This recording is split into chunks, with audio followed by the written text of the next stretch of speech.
Welcome to WEHM All Access, the podcast where we bring you in-depth conversations with the people shaping life right here on Eastern Long Island. Now, every episode, we're going to dive into the stories, the music, and the voices that define our community, from local leaders to the musicians you know and love. And throughout the summer, we're catching up with many of the performers taking the stage at the Great South Bay Music Festival, getting the inside scoop on their music, their journey, and what they're bringing to Patchogue this year.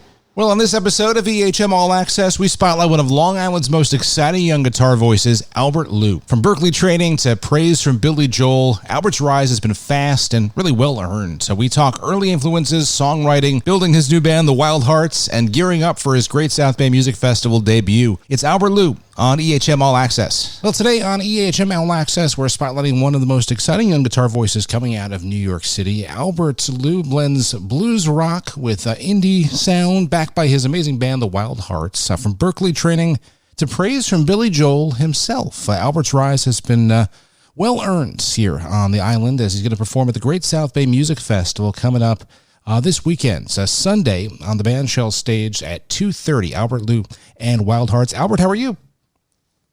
I'm good. Thank you for having me. My pleasure. Looking forward to seeing you perform on Sunday. Have you? Is this your first time at the Great South Bay Music Festival? Yes, it is. Yes. Well, very cool. Welcome back to Long Island. Where are you initially from? You're from the city, but you're living on the island, right? Yes. So, I grew up in Nassau, and then last year I was in a band and I lived in Brooklyn, but I just moved back. So now I'm based in Nassau again. Well, very good. We're looking forward to this. And I guess let's start. Why don't we go back to the beginning a little bit? So when did you first, become interested in music and first pick up a guitar? So my parents put me through like piano school, like since I was young, but I didn't I guess the guitar was like my first actual love for music. That was in like the summer of 8th grade going to 9th grade. I was at a camp and I just remember my RA was putting on Green Day and I was like, I got to play guitar when I get back. And that's how it started. It's interesting because you learned how to play, I guess you play piano at an early age. How old were you with piano? I can't even remember. Oh, wow. That early, that young. Yeah, like 6 years old, maybe. Something like that. So in a way, it was a good lead-in, so to speak, because you knew how to read music. You had learned a lot about that, I'm sure. But then in a way, especially at that age, you wanted to make music your own, I'd imagine. What did you listen to growing up? So when I think Green Day sparked my own like musical identity, because before that I was just listening to whatever. I'd say like I was super into like punk rock in middle school, like Green Day, Rise Against, Sum 41, stuff like that.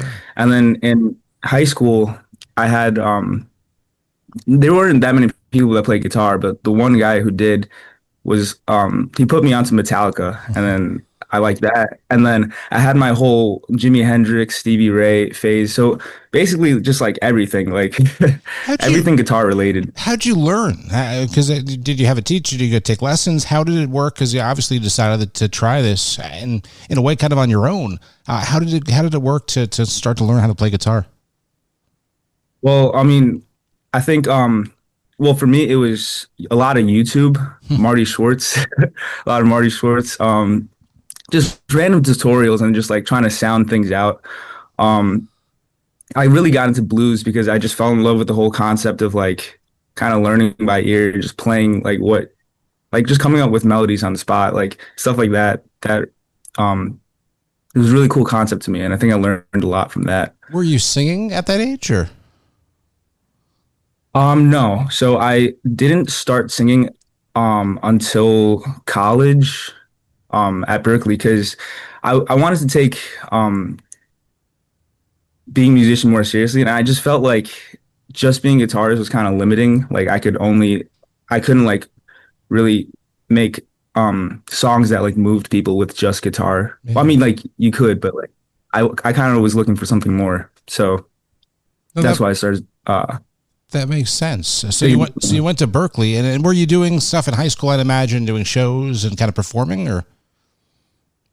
Actually, not really. I was kind of like Well, growing up, I was pretty shy, and I was kind of like a bedroom like guitarist. I was like hungry to like show it off, but I don't know, I was kind of shy. It wasn't until like senior year where I just like kind of came out of my shell a little bit. What was the first Um, show? Because that's got to be scary when you haven't done it in front of anyone yeah. for the first time. What was that like? Where do you remember what it was?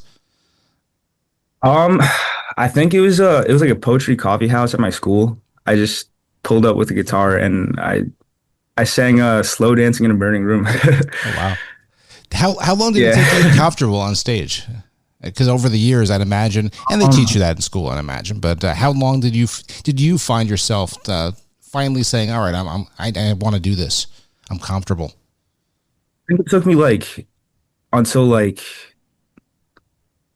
I'd say like actually up until like last year was when I really started getting like comfortable. When I like the last band that I was in, I think taught me a lot of just lessons and experiences on just how to perform. I was like even my first what is it performance with them just at an open mic. I was like still a little shaky, but I learned like so much in the span of like 1 year, and it just really opened me up. How did you? Because I've read that you performed at the Long Island Music Hall of Fame, and you impressed some people Yes. there. How did that come about? That gig come about? So, so I met my current manager, Ernie Canadeo, Oh at well, okay. it was a I was playing an acoustic show at this place called Lounge X in Great Neck, and he was there too. And then after that, like we kind of talked a little bit, and things just like he said, like I want to help you. Like we were chatting like over was it like December break, and we kind of just like felt the working chemistry, and then we just decided to see where it went. And he has these connections, and I don't know, it was just like a beautiful what is it partnership, and like things just took off, I guess. What was it like performing? This was, I guess, June of this year at the Long Island Music Yeah. Hall of Fame where Billy Joel praised the band and said he was very impressed. What does that mean to you for someone who hasn't necessarily been doing? How long have you been doing music? As far as because how long have you went? I guess when did you leave Berklee? How many years ago? It's it's been 3 years. Okay, so not that long. All right. So what was that like to perform in front of Billy Joel to know that he's there? I mean, that was surreal. I was so nervous because we did a medley of Dennis Arfa songs, and one of them was "Still Rock and Roll." When that song like came up, I was like, "Oh my gosh, I can't mess up the lyrics." Like he's right there, he's like 6 feet away from me. I mean, it was nerve wracking, but it was just such a surreal experience. I was like, I'm so grateful. It was awesome. This is cool. This has really kind of happened, I would say quickly, but in a way it has. How do you put your band together? Where did you kind of figure out how to get them as far as the Wild Hearts? Where did these guys come from? So they're all from Sayville. So I met them through one of Ernie's friends is Jack Lasitra. He's a music teacher. Absolute legend. But he has a couple of students, and just met up with them just one day, and I think it was May. Like all this just came up like so fast. But we met each other. We kind of had that. We just felt like we had the band chemistry, and we kind of just stuck with it. And yeah, that's how it happened. Wow, yeah, this is interesting because you guys are performing Sunday at the Great South Bay Music Festival. Albert Liu and the Wild Hearts, and you can go to greatsouthbaymusicfestival.com for the full schedule. But how many gigs have you done? Have you done more? I'd imagine over the past 6 months since the Long Island Music Hall of Fame with this band. How many gigs together have you done? So with this band, actually, like it was the Billy Joel, and then we have one this Wednesday on Bond Street at Great Neck. It's kind of like a Summerfest thing. Yeah. But it's literally just been these two, and then this upcoming one, and then it was kind of like a ragtag team, like just put together. But like I don't know, it's the chemistry's there, and we're just kind of Hey, riding out, seeing how many. and you're having fun with it. That's great. Yeah. So tell me a little bit about your process as far as writing music and writing lyrics, and of course the guitar and the melody. How does that start for you? I'd say it always starts with the guitar progression, and voice memos is like a huge thing for me. Like I kind of I pick a guitar progression or kind of like a riff that I like, repeat a couple times, and I just start mumbling, I guess, just like Well, that kind makes of just sense. Just kind of working it yeah, out. Doesn't have to, it can be nonsense yeah, at first. Yeah. yeah, like a mixture of melodies and just nonsense, and then slowly something takes shape, and then I guess I don't even necessarily have like things that I start out wanting to write about at first, but like I guess like just sitting on it for a couple minutes, like things just like start popping up. That's very interesting. How does it work with the collaborating with the band? Because I'd imagine you want to bring them in on that process. So how currently how it works is like I bring in songs that I've already written, just because for the upcoming gigs we were just trying to like put it together as fast as possible. But I could totally see in the future like maybe like having these songwriting sessions where we're just like bouncing ideas off each other. Um, No, yeah, no, that's perfect. That's the thing. You really are literally just starting, especially with this band. And as you yeah. perform, what's it like been like to put together the set for Sunday at the festival? How has that been? And what's kind of going through your head for that to create that set list? It's been really fun. We've got it's a set like half covers, half originals. Um, but yeah, it's been we've just been well we discussed like what we wanted to put like me and Ernie. Um, we finalized a set list and then introduced it to the band, and yeah, we're just excited to play a couple of my originals. I think they're gonna be exciting, and I think you guys will like it. Yeah, And we're looking forward. This is great. Actually, you're really literally at the start of something, and you're getting rave reviews for your guitar playing, and you're putting this whole thing together right in Shorefront Park in Patchogue this coming Sunday. I'm looking forward to hearing you guys. I'm curious as you quit the piano and took up the guitar. What do your parents think of all this? Well, so they were definitely iffy about it. Like going into college, like I think they were like, well, I mean, obviously every parent like wants like the safest route for their kids, but I think they trusted how seriously I was taking music, and also I got like a slight scholarship into Berklee, so I think after seeing that, they got like a little bit of reassurance, like, oh, this guy's not just like No, just like I don't. it's He's really kind of legit, like. yeah. No, well, that's really interesting. Was it? I'm curious because there are so many. You hear a lot of talented people going to Berklee, and what was that like for you? To obviously that they wanted you, you got a scholarship, but from your perspective, with limited performance, I guess just experience overall, what was that like going to Berklee when you started there? Well, it certainly was humbling because it's like you're known as like talented in your hometown, and then you go there and it's like everybody's like crazy talented. It's like it's so humbling, but at the same time, it's just like really exciting too because it's like you're learning so much. And I don't know, it's just really inspiring. It's just like to have so many talented musicians there. When you where you kind of look back at the whole experience, what's the big difference you find in yourself from starting and when you finished Berklee?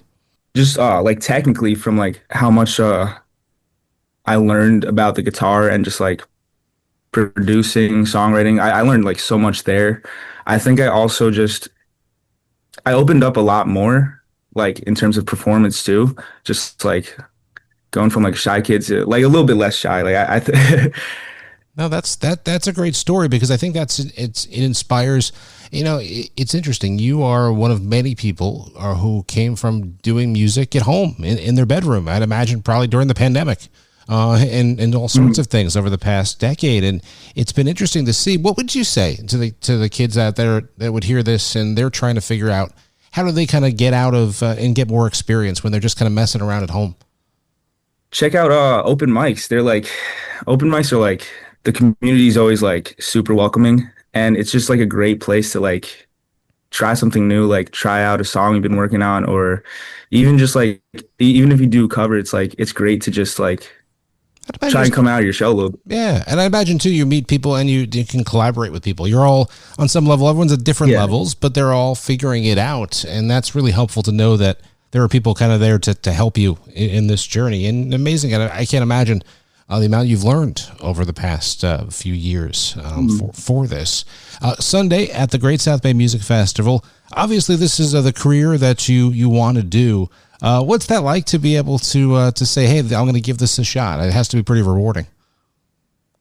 Yes, yeah, it's super rewarding. It's it could be I guess like a little like mentally stressful sometimes, but at the same time, it's like I'm just glad. Like I just want to see how far I could take it, and it's like sometimes I'm like trying to just like make sure things go right, but like I don't know. At the end of the day, you can just like you just see where life takes you, and it's taken to the Shorefront Park in Patchogue this Sunday for the Great South Bay Music Festival. Albert, it's cool to kind of see the beginnings of this. You're very talented, and I can't wait to see you live, and I'm looking forward to seeing what the future holds. You impressed Billy Joel at the Long Island Music Hall of Fame, and I'm pretty sure you were probably not the only person you impressed that night. So congrats on that, and can't wait to see you guys with the band, the Wild Hearts, coming up this Sunday afternoon on the bandshell stage, at the Great South Bay Music Festival. Looking forward to it, Albert. Thank you for taking the time. I appreciate it. Yeah, thank you so much. Thanks for having me.